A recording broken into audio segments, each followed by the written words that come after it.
باپ بڑا رقیق القلب، میں اپنے باپ کو جانتی ہوں، وہ برداشت نہیں کر پائیں گے جب آپ کو مسئلے پر نہیں دیکھیں گے، تو کسی اور کو حکم دیجیے۔ پھر آنکھیں بند ہوئی،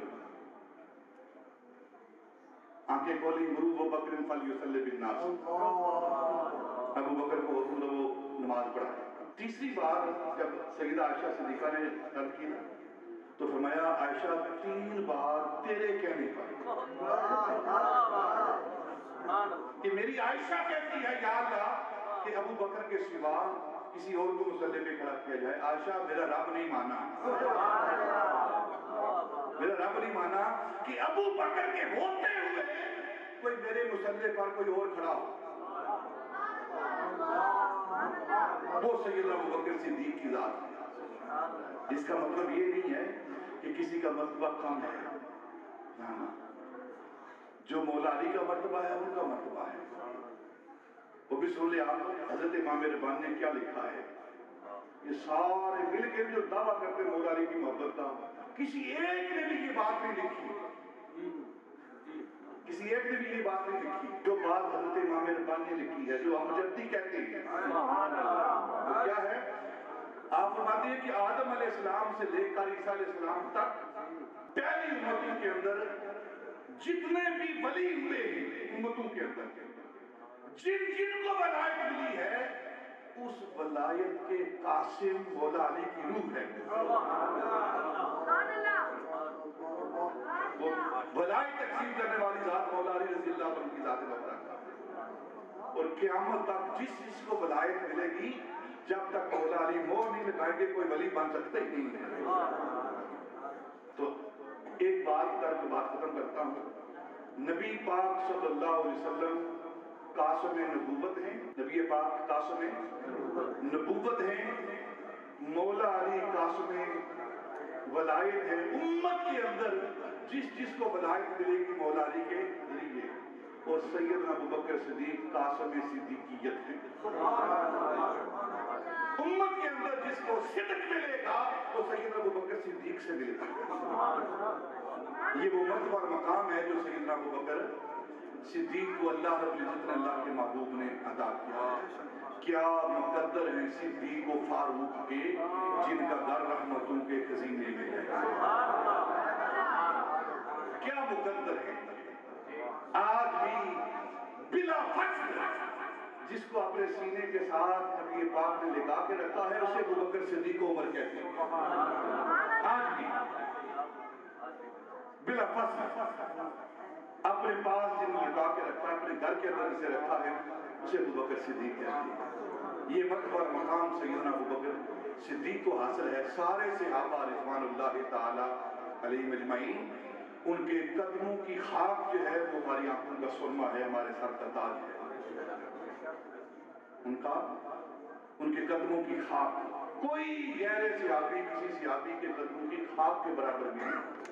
حضرت عبداللہ بن مبارک رضی اللہ تعالیٰ عنہ سے کسی نے سوال کیا تھا کہ حضرت عمر بن عبدالعزیز افضل ہیں یا حضرت امیر معاویہ رضی اللہ، ان میں دونوں سے افضل کون ہے؟ تو حضرت عبداللہ بن مبارک، یہ عبداللہ بن مبارک کوئی عام بندہ نہیں ہے، کوئی صوفی صرف نہیں ہے، حضرت امام بخاری سے قبل امیر المومنین فی الحدیث انہی کو کہتے تھے۔ انہیں کہا کہ تم کیسی بات کر رہے ہو، امیر معاویہ کے گھوڑوں کے نتلوں کے اندر جو جہاد کے وقت خاک پڑی ہے، میدان جنگ کے اندر جو خاک ان کے نتلوں کے اندر پڑی ہے، وہ خاک بھی عمر بن عبدالعزیز سے افضل ہے۔ یہ مرتبہ ہے صحابہ کا، تو آؤ صحابہ کو سلام کریں، سلام کریں۔ اہل ایمان کا یہی طریقہ ہے، اہل سنت کا یہی طریقہ ہے کہ وہ صحابہ کا ادب و احترام کرنے والے ہیں۔ حضرت امام ربانی رضی اللہ تعالیٰ عنہ نے اہل سنت کی نشانی کو بیان کیا ہے۔ آپ فرماتے ہیں کہ اہل بیت کی محبت کا نہ ہونا خارجیت، اہل بیت کی محبت کا نہ ہونا خارجیت ہے، اور خارجی کون ہیں؟ یہ جہنم کے کتے، جہنم کے کتے ہیں، جن کے سینے کے اندر اہل بیت اطہار کی محبت نہیں، وہ جہنم کے کتے۔ اہل بیت کی محبت کا نہ ہونا خارجیت، صحابہ کی محبت کا نہ ہونا رافضیت، اور دونوں کی محبت کا ہونا سنیت۔ اہل سنت کا ہے بیڑا پار کہ اصحاب رسول نجم ہے اور ناؤ ہے اطرت رسول